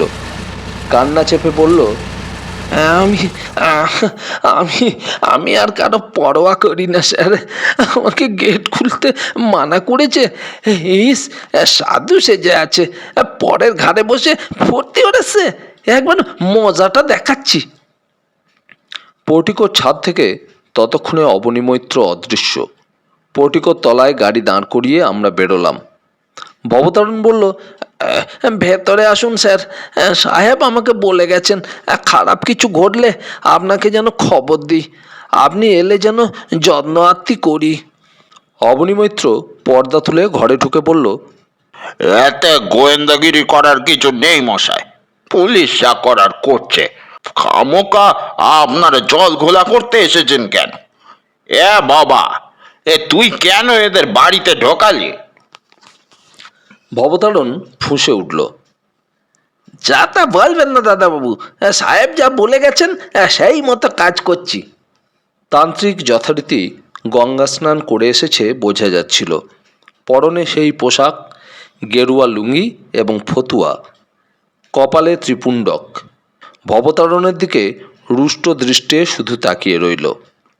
আমরা বসলাম। কর্নেল বললেন, বসুন অবনীবাবু, কথা আছে। যা বলার তো গতকাল সন্ধ্যেতেই বলেছি মশাই, এখন আমি মন্দিরে যাচ্ছি। বলে তান্ত্রিক যথারীতি খড়মের শব্দ করতে করতে বেরিয়ে গেলেন। ভবতারণ চোখ মুছে বলল, রাত্রিরে সাহেবের কথা শুনে খটকা লেগেছিল, ঘুম হয়নি। আমি নিচের ঘরে থাকি, খুটখাট শব্দ হলেই উঠে বসেছি। তারপর পোড়া চোখে কখন কাল ঘুম নেমে এসেছিল, হঠাৎ ঘুমটা ভেঙে গেল। তখন প্রায় 5:30 বাজে। ওপরে গিয়ে দেখলাম সাহেবের ঘরের দরজা বন্ধ, কিন্তু তখন কি জানি দরজা ভেজানো আছে। উনি 10টার আগে ওঠেন না। 6টায় দাদাবাবু আর মেম সাহেব গঙ্গা স্নানে গেলেন, 7:30টায় ফিরলেন। কর্নেল বললেন, রোজই কি ওই সময় ফেরেন? আমি ওদের জন্য চা করছিলাম, হঠাৎ ওপরে মেম সাহেবের কান্নাকাটি শুনে চমকে উঠলাম। গিয়ে দেখি সাহেবের ঘরের দরজা খোলা। সাহেব টেবিলে মাথা রেখে বসে আছেন, মেম সাহেব ওকে ওঠানোর চেষ্টা করছেন। আমি গিয়ে সাহেবকে শীতে করলাম। চোখ ঠিকরে বেরিয়ে গেছে, মুখে নাকে রক্ত গড়াচ্ছে, রক্ত আর ফেনা। মেঝেয় একটা কাপ উল্টে পড়ে আছে। দাদাবাবু ও ঘরে গিয়ে সব দেখে বললেন, সর্বনাশ, সুসাইড করেছে, থানায় ফোন করতে হবে। উনি টেলিফোন করলেন। আমার মাথায় তখন সাহেবের কথাটা ভাসছে। সামনের সাইডে রাস্তার ধারে ভকতবাবুর রঙের দোকানে টেলিফোন আছে, আমাদেরই ভাড়াটে স্যার। ওকে ডাকাডাকি করে সব বললাম, ফোন করলাম আপনাকে। এই দেখুন সাহেবের লিখে দেওয়া আপনার নম্বর।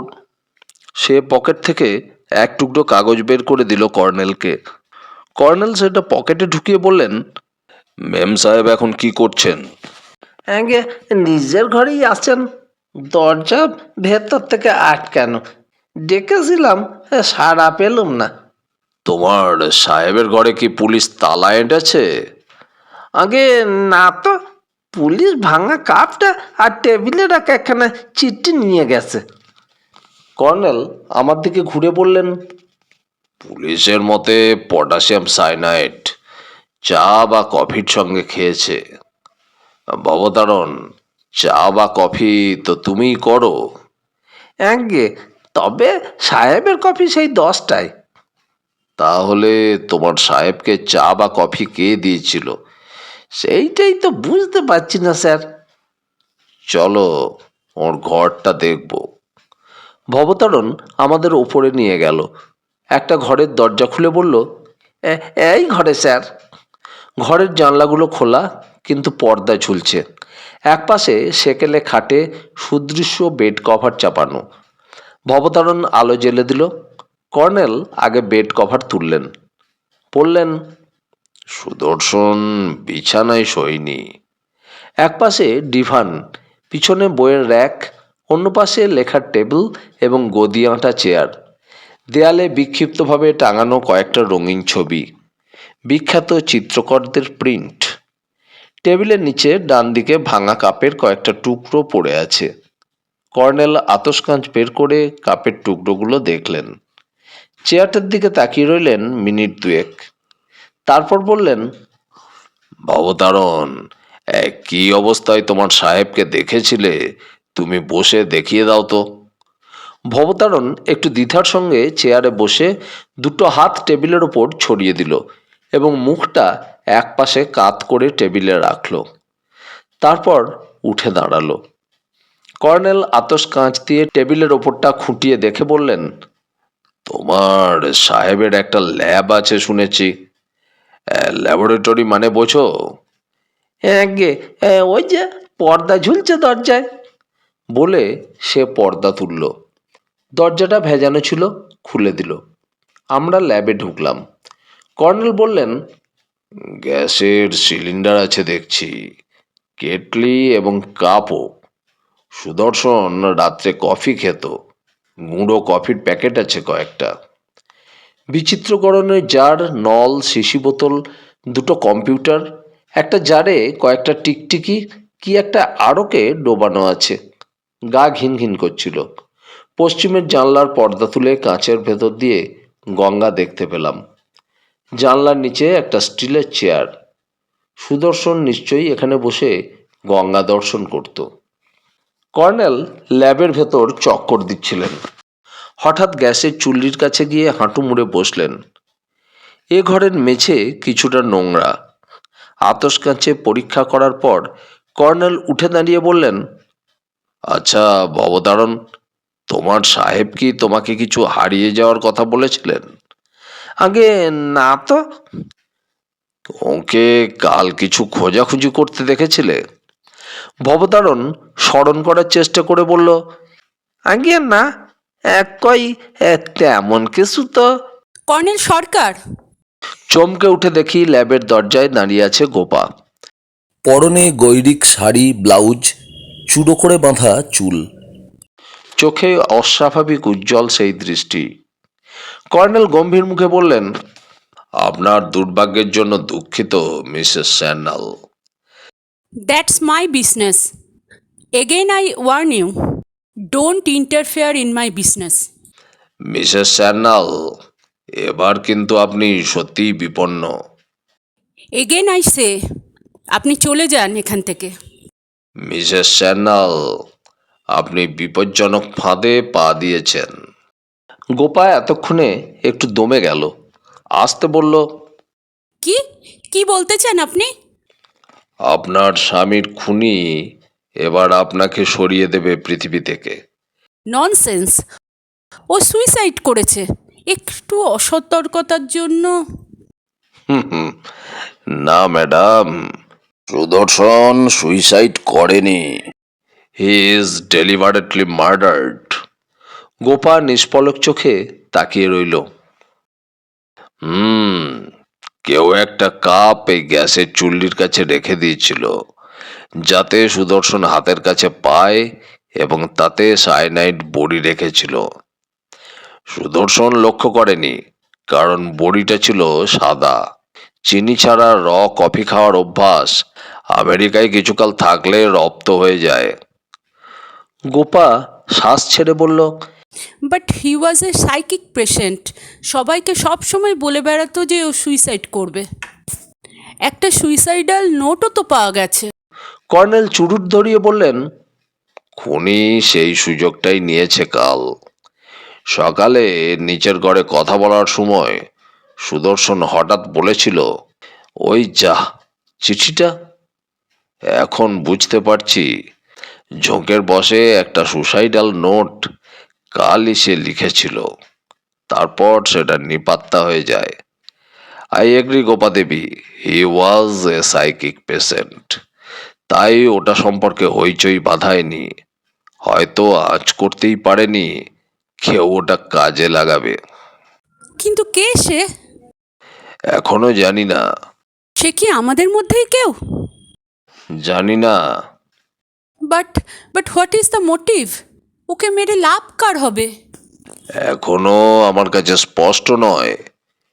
প্লিজ গোপা দেবী, আপনি এখনই আপনার জিনিসপত্র নিয়ে কোনো আত্মীয়ের বাড়িতে চলে যান। আমি আপনাকে পৌঁছে দিচ্ছি। কিন্তু কলকাতায় তো আমার কোনো আত্মীয় নেই। হোটেল আপনার পক্ষে নিরাপদ নয়। আপনি আমার অ্যাপার্টমেন্টে উঠতে পারেন, তারপর আমেরিকায় ফিরে যান। কোনো ফ্লাইটে ভিআইপি কোটা থেকে একটা সিটের ব্যবস্থা আমি করে দেব। সরি কর্নেল সরকার, আপনি কেন এসব কথা বলছেন আমার তো মাথায় ঢুকছে না। নিজেকে বাঁচানোর ক্ষমতা আমার আছে। গোপার মুখে হিংস্রতা ফুটে উঠল। I have acquired super natural power. You know colonel Sarkar, আজই আমার প্ল্যান ছিল যে একটা প্রেস কনফারেন্স ডেকে তার প্রমাণ দেব। But my husband is dead. পর্দা সরিয়ে তান্ত্রিক ঘরে ঢুকল। কি হয়েছে গোপা? গোয়েন্দা মশাই কি তোমাকে জেরা করছেন? অবুদা, he is telling strange things. ওকে কি বলছেন মশাই? কর্নেল জবাব দিলেন না। গোপা বলল, উনি বলছেন my life is in danger. ও তার মানে? আর বলছে সুদর্শন সুইসাইড করেনি, কেউ নাকি তাকে মার্ডার করেছে। তান্ত্রিক হাসলেন। গোয়েন্দারা এরকম বলেই থাকে, যার যা বলি। তুমি ভয় পেও না গোপা। ও মশাই, সুদর্শন যদি খুন হয়েই থাকে, তো খুনি কি আমি নাকি এই ভবা? অবনীবাবু, কর্নেল বললেন, সুদর্শনকে সত্যিই খুন করা হয়েছে। আমি মশাই খুন টুন করতে পারি না। ভবাটাও না। আসলে দেখলে বেটার ছেলে তুল কালাম করে। ও আর সুদর্শন যদি সত্যি খুন হয়ে থাকে, তাহলে সেই চণ্ডীতলার ব্রহ্মানন্দ খুন করিয়েছে। দাঁড়ান, থানায় খবর দি। টের পেলাম তান্ত্রিক কারণ বাড়ি পান করেছেন। সে পাশের ঘরে টলতে টলতে ঢুকল। কর্নেল তাকে অনুসরণ করলো। আমিও ওর সঙ্গ ধরলাম।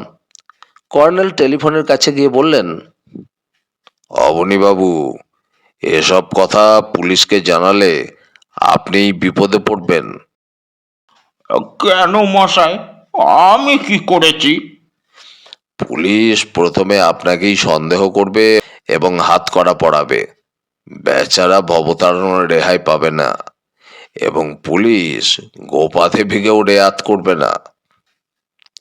অবনী মৈত্র মাথা দোলালেন। ঠিক বলেছেন মশাই, আমরা তিনজনেই ফেসে যাব। কাজেই ছিপে যাওয়া যাক। এই ভবা, সাবধান। বলে কর্নেলের দিকে ঘুরলেন। আচ্ছা গোয়েন্দা মশাই, পুলিশ যদি নিজের বুদ্ধিতে টের পায় যে সুদর্শন সুইসাইড করেনি, বরং খুন হয়েছে? টের পাবে না, কারণ আমি যা জানি পুলিশ তা জানে না। সুসাইডাল নোটই ওদের কাছে গুরুত্বপূর্ণ। ঠিক আছে, আমরা মুখ বুজে থাকবো। কি বলো গোপা? কোপা হঠাৎ ঘর থেকে বেরিয়ে গেল। কর্নেল তাকে অনুসরণ করে বললেন, গোপা দেবী আর ভুল করবেন না। দেখলাম গোপা নিজের ঘরে ঢুকলো এবং সশব্দে দরজা বন্ধ করে দিল। কর্নেল আসতে বললেন, চলো জয়ন্ত। তান্ত্রিক ডাকছিলেন, ও মশাই, শুনুন, আরে শুনুন। যা বাবা, হচ্ছেটা কি? ভবতারণ আমাদের পেছন পিছন নিচের ঘরে এলো। কাতর স্বরে বলল, চলে যাচ্ছেন স্যার? এর কোনো আশকারা হবে না। আমি যে এবার ভেসে যাব স্যার। দাদাবাবু আমাকে বাড়ি থেকে তাড়িয়ে দেবেন। কর্নেল তার কাঁধে হাত রেখে বললেন, তোমাকে তাড়ায় কারো সাধ্য নেই, যদি তুমি আমার কথার ঠিক ঠিক জবাব দাও। ভবতারণ বলল, দেব স্যার, বলুন কি জানতে চান? এ বাড়িতে বাইরের কোনো লোক আসতো কি? বাইরের লোক তো অনেক আসতো। মেম সাহেব আসার পর মানা করেছিলেন কেউ যেন বাড়িতে না ঢোকে। যারা আসতো তাদের তুমি চেনো? কাউকে কাউকে চিনি। বেশি কে আসতো? আগে রঙের দোকানের ভকত বাবু। কার কাছে আসতেন? দাদাবাবু ছাড়া আর কার কাছে আসবেন? মন্দিরে বসে দুজনের কথা বলতেন, কখনো দাদাবাবুর ঘরেও বসে থাকতেন। ধর্মকর্ম নিয়ে কথাবার্তা হতো। তোমার সাহেব মেম সাহেব আসার পর ভকতবাবু এসেছিলেন? একদিন এসেছিলেন সাহেবের সঙ্গে দেখা করতে, তারপর আর আসেননি। তোমার সাহেবের মা তো বেঁচে নেই? ভবতারণ গলার ভেতর বলল, বেঁচে আছেন, কিন্তু। বলো ভবতারণ, বলো। ভবতারণ চোখ মুছে বলল, সে অনেক দুঃখের কথা স্যার। বড় সাহেব, মানে আমার কর্তার চরিত্রের মোটেও ভালো ছিল না। অত বড় ওষুধের ব্যবসা মদ জুয়োয় উড়িয়ে দিচ্ছিলেন, কিন্তু ছেলে পর্যন্ত আমেরিকা পালিয়ে গিয়েছিল বাবার ওপর রাগ করে। সুদর্শন বাবার উপর রাগ করে চলে গিয়েছিল? একগে ছেলেও গেল, মাও চলে গেল বাড়ি ছেড়ে। এখন চণ্ডীতলা আশ্রমে আছেন। দেশে যাবার নাম করে দেখে আসি। ভালোই আছেন, স্কুল করেছেন আশ্রমে। সুদর্শনের মায়ের নাম কি? করুণাময়ী। বড় সাহেব মরার আগে দেখতে চেয়েছিলেন। আমি চণ্ডীতলা গিয়েছিলাম, কিন্তু উনি আসেননি। খুব কড়া হাতের মেয়ে স্যার। ভবতারণ শ্বাস ছেড়ে বলল, ছেলের মরার খবরটা এখন আমাকেই দিয়ে আসতে হবে। দাদাবাবু তো যাবেন না। দাদাবাবুর সঙ্গে আশ্রমের সাধু বাবার বনিবনা নেই। আচ্ছা ভবতারণ, তোমার বড় সাহেব এই বাড়িঘর সম্পত্তির কোনো উইল করে গেছেন? হ্যাঁ স্যার, আমি সাক্ষী, দাদাবাবু সাক্ষী, ভকতবাবুও সাক্ষী। কোন উকিল উইল করেছিলেন? পাড়াতেই থাকেন স্যার, শিবপদ ঘোষ। ট্রাম রাস্তার ওধারে নতুন 4 তলা বাড়ি। উইলে সম্পত্তি কার নামে দেওয়া আছে? তা তো ঠিক মনে পড়ছে না স্যার। ওই সব ভজকটের ব্যাপার বুঝি না। আপনি উকিল বাবুর কাছে জানতে পারবেন। আমি শুধু এইটুকু জানি, যতদিন বাঁচব মাসে 500 টাকা করে মাসোয়ারা পাবো, আর দাদাবাবু পাবেন 1000 টাকা। কর্নেল পা বাড়িয়ে বললেন, আর একটা কথা ভবতারণ, তোমার বড় সাহেবকে একবার পুলিশ অ্যারেস্ট করেছিল, বাড়ি সার্চ হয়েছিল। কেন তা জানো? ভবতারণ চমকে উঠল, বলল, খামোকা হয়রানি স্যার। বড় সাহেব নাকি চোরাই ওষুধের কারবারি। সে মিথ্যা। 1 ঘন্টা আটকে রেখে দিয়েছিল পুলিশ, বাড়িতে কিছু পায়নি। চলি ভবতারণ, চিন্তা করো না, কিছু ঘটলে আমাকে টেলিফোন করো, এই আমার কার্ড। বলে কর্নেল তাঁর একটা নেম কার্ড দিয়ে ঘর থেকে বেরিয়ে গেলেন।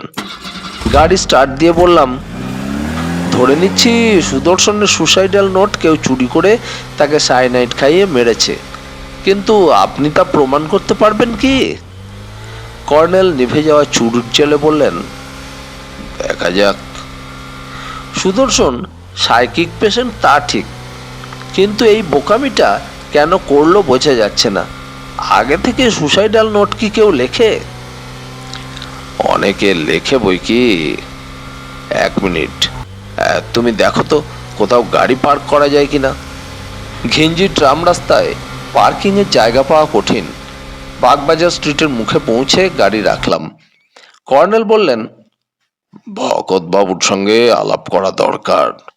এসো, আমরা নতুন বাড়ি করছি, রং কিনতে চাই, বুঝেছ তো? গাড়ি লক করে বললাম, অত ঝুট ঝামেলায় না গিয়ে ভবতারণকে আনলেই পারতেন। না, লোকটা তাতে ঘাবড়ে যেত। এসো। দোকানের নাম লালজি পেন্টিং কোম্পানি। সবে দোকান খুলে বেঁটে নাদুস নুদুস চেহারার এক অবাঙালি ভদ্রলোক সিদ্ধিদাতা গণেশকে প্রণাম করছিলেন। আধুনিক কেতায় কাউন্টার আছে, শোকেস এবং রং বেরঙের কাট আউট। দুজন সেলসম্যান গম্ভীর মুখে বসে আছে টুলে। আমাদের দেখে একজন বলল, বলুন স্যার। কর্নেল বললেন, আপনাদের নিজেদের কোম্পানির রং? নিজেদের কোম্পানির আছে, অন্য কোম্পানিরও পাবেন, তবে আমাদের কোম্পানির কিনলে কিছু সুবিধা দিই। যেমন ধরুন, আমরা এক্সপার্ট মিস্ত্রি পাঠিয়ে সাহায্য করি, তাদের মজুরির হার কম। তাছাড়া 6 মাসের মধ্যে গড়বড় হলে আমরা নিজের খরচে রিপেন্ট করিয়ে দিই। অবশ্যই ইনসাইড ওয়াল, আউটার ওয়াল বা দরজা জানলার ক্ষেত্রে হাফ কস্ট আপনার, সেও 6 মাসের মধ্যেই। বাহ, এমন সুবিধা তো কেউ দেয় না। এইটাই আমাদের স্পেশালিটি স্যার। আমাদের ইনসাইড ডেকোরেটার্স অ্যান্ড ডিজাইনার্স সেকশনও রয়েছে। নতুন বাড়ি? হ্যাঁ, একেবারে নতুন। সেলসম্যান একটা রঙিন মোটা বই বের করে দিল। এই দেখুন, kitchen, bath, study, dining, bedroom সবেরই নানা রকম পেন্টিং ডিজাইন রয়েছে। উনি কি কোম্পানির মালিক? ওর সঙ্গে একটু কথা বলতে চাই। নাদুস নুদুস চেহারার অবাঙালি ভদ্রলোক তাকিয়েছিলেন। সহাস্যে বললেন, আসেন আসেন, কথা বলার জন্য আমি সবসময় তৈয়ার আছি। বেটা রাজু, 2 কাপ চায় বোলাও। কোণের দিকে হাফ সেক্রেটারিয়েট টেবিল, সামনে 2টো চেয়ার। আমরা বসলাম। তারপর কর্নেল বললেন, আপনি কি ভগৎ বাবু? নমস্কার। নমস্কার করে ভদ্রলোক বললেন, হে, আমি সেই আছি। ছোট কোম্পানি, কিছু এজেন্সি ভি আছে। আপনি তো ভবতারণকে চেনেন, তার কাছেই শুনলাম আপনার রঙের কারবার আছে। ভবতারণের কাছে শুনলেন? ভগৎবাবু একটু অবাক হলেন। তাকে আপনি চেনেন? হ্যাঁ, ওর মালিক সদানন্দবাবু ছিলেন আমার বন্ধু। হঠাৎ আজ ওদের বাড়িতে এসেছিলাম। আপনি নিশ্চয়ই শুনেছেন কি হয়েছে। ভগৎবাবুর মুখে গাম্ভীর্য ফুটে উঠল। हाँ, बहुत अफसोस की बात। সচ কথা বলি আপনাকে, আমেরিকা মুলুকে গিয়ে ড্রাগ নিয়ে সুদর্শনের মাথা বিগড়ে গিয়েছিল। অবনীবাবুকে তো আপনি চেনেন। ভ্রু কুঁচকে ভকতজি বলল, চিনব না কেন, আমি তাদের টেন্যান্ট আছি। 500 টাকা ভাড়া দিই মাসে। অবনী সাধু আছে, জব করে, লেকিন ভাড়ার দিকে খুব নজর। মদ ভাঙের জন্য টাকাও তো দরকার, পাবে কোথায়? ভবতারণ বলছিল উনি সম্পত্তি থেকে মাসে 1000 টাকা পান। মালিকের নাকি উইল করা আছে। ভকতবাবু বাঁকা হাসলেন। উইল তো হয়েছে, সেই উইল কোর্টে প্রবেট করতে হবে, তবে তো প্রপার্টির সেটেলমেন্ট হবে। তা वकील বাবু দয়া করে অবনীকে টাকা পাইয়ে দিচ্ছে। অবনীবাবু নাকি উইল অনুসারে প্রপার্টি ট্রাস্টি, তাহলে কেন উকিলকে টাকা পাইয়ে দিচ্ছেন? ট্রাস্টি আছেন শিবব্রত वकील বাবু, উইলের উইটনেস আমি ভি আছি। উইল আছে ওকিল বাবুর কাছে। ভকতবাবু উত্তেজিতভাবে বললেন। সুদর্শন ফিরলো। আমি তাকে বললাম, ওকিল বাবুর কাছে যাও, কোর্টে প্রবেট করো, আর তুমি প্রপার্টির মালিক আছো। সুদর্শন বলল সে প্রপার্টি নেবে না, সুইসাইড করবে। আপনাকে বলেছিল সুসাইড করবে? हाँ छोड़िए वो सब। बेटा राजू, अरे चाय ले आओ। ভকতজি ঘুরে বসলেন। রং কিনবেন তো রঙের কথা বলুন। কমল, ডিজাইন বুক এখানে দিয়ে যাও। কর্নেল চুরুট ধরিয়ে বললেন, আপনাকে ভাড়ার রসিদ দেয় তো ওরা? রসিদ দেয় ওকিল বাবু, আমি তার কথা মতো আবানিকে 500 টাকা দিই। আচ্ছা ভগতজি, এই যে সুদর্শন মারা গেল, এবার প্রপার্টি কে পাবে? তার ওয়াইফ। তবে কোর্টে উইল প্রভেট করাতে হবে, খুবই ঝামেলা আছে স্যার। সুদর্শনের মা তো বেঁচে আছে। সে কিছু পাবে না, সদানন্দ বাবু তাকে ডিভোর্স করেছিলেন। ভকতজি চশমার উপর দিয়ে তাকালেন কর্নেলের দিকে। আপনি তো তার বন্ধু ছিলেন, আপনি সে কথা জানেন না। ডিজাইন বুকটা ইতিমধ্যে টেবিলে এসেছিল। সেটার পাতা উল্টাতে উল্টাতে কর্নেল বললেন, তাহলে প্রপার্টি এখন সুদর্শনের স্ত্রীর, তাই না? হ্যাঁ, বেটা রাজু, চায় কাহা? একজন সেলসম্যান বিরক্তভাবে কাউন্টার থেকে বেরিয়ে গেল। কর্নেল বললেন, আমি বলি ভগতজি, এই বাড়িটা আপনি কিনে নিন। সুদর্শনের বউ নাকি আমেরিকায় ফিরে যাবে প্রপার্টি বেচে। আপনাকে সে বলেছে? হ্যাঁ, কর্নেল নির্বিকার মুখে বললেন। প্রপার্টি না বেচে সে কি করবে? সে তো এখানে থাকতে আসেনি। ভকতজি হাসলেন। আগে প্রুভ করতে হবে যে সে সুদর্শনের ম্যারিড ওয়াইফ। আমি শুনেছি আমেরিকায় ওদের শাদি হয়েছে। সে শাদির কাগজ ইন্ডিয়ায় চলবে না, কোর্টে অনেক ঝামেলা করতে হবে। তাহলে প্রপার্টি কে পাবে? একটা আশ্রম, সদানন্দ বাবুর গুরুজির আশ্রম, কিষান নগরের নজদিকে আছে। এই সময় 2 কাপ চা এলো। আমরা চুপচাপ চা খেলাম। লক্ষ্য করলাম ভকতজির চোখে মুখে এতক্ষণে সন্দেহের ছাপ ফুটে উঠেছে। একটু নার্ভাস কেসে বললেন, বলুন কোন কোন ডিজাইন চয়েস করলেন? কর্নেল উঠে দাঁড়িয়ে বললেন, কিছু ঠিক করতে পারলাম না ভগতজি, পরে আসবো খন। ভগতজি হাঁ করে তাকিয়ে রইলেন। আমরা বেরিয়ে এলাম। গাড়ি স্টার্ট দিয়ে বললাম, সুদর্শনকে খুনের মোটিভ তাহলে খুঁজে পাওয়া যাচ্ছে না।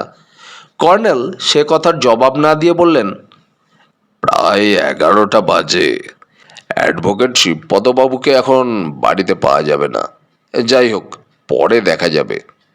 জয়ন্ত, আজ পত্রিকা থেকে ছুটি নাও। শীঘ্রই লাঞ্চ সেরে আমরা চণ্ডীতলার আশ্রমে যাব। কর্নেলের অ্যাপার্টমেন্টে ফিরে চমকে উঠলাম। বড় ব্রিফকেস নিয়ে বিষণ্ণ মুখে গোপা বসে আছে। বেশভূষা একেবারে অন্যরকম, পরনে সালোয়ার কামিজ। কর্নেল সহাস্যে বললেন, good, very good, you are intelligent darling. Gopa শ্বাস প্রশ্বাসের মধ্যে বলল, অল্পের জন্য বেঁচে গেছি। আপনি চলে যাওয়ার একটু পরেই মন্দিরে গিয়েছিলাম অবুদার খোঁজে। হঠাৎ জবা ফুলের ঝোপ থেকে একটা মুখোশ পরা লোক ড্যাগার হাতে বেরিয়ে এলো। আমি চেঁচিয়ে ওঠার আগেই ভবতারও নিট ছুড়ল। লোকটা পাঁচিল টপকে পালিয়ে গেল। আমার ধারণা ভবতারণ আমাকে ফলো করে এসেছিল। সে বলল, আপনি আর এ বাড়িতে থাকবেন না মেম সাহেব। একবার ভাবলাম থানায় ফোন করি, কিন্তু করলাম না। তখনই জিনিসপত্র গুছিয়ে নিয়ে বেরোলাম। ভবতারণী ট্যাক্সি ডেকে আনলো। অবনী মৈত্রের সঙ্গে তোমার আর দেখা হয়নি? এখন আমার সন্দেহ হচ্ছে অবুদা সাংঘাতিক লোক, ওকে চিনতে ভুল হয়েছিল। কর্নেল ইজি চেয়ারে বসলেন। ষষ্ঠী, একে কফি খাইয়েছিস? গোপা বলল, হ্যাঁ, আপনার লোকটি খুবই ওবিডিয়েন্ট। তোমার মিশন সাকসেসফুল হয়েছে কি গোপা? গোপা চমকে উঠল। মিশন? কিসের mission? Black Mary Occult Association আমাকে ইন্ডিয়ান উইচদের সম্পর্কে কিছু ইনফরমেশন আনতে পাঠিয়েছিল। আমার কাজ এখনও বাকি থেকে গেছে। That was my mission. Anyway, আমি ফিরে যেতে চাই। আপনি বলেছিলেন ভিআইপি কোটা থেকে আমার ফ্লাইটের ব্যবস্থা করে দেবেন। প্লিজ কর্নেল সরকার, আমার আর এদেশে এক মুহূর্তও থাকতে ইচ্ছা করছে না।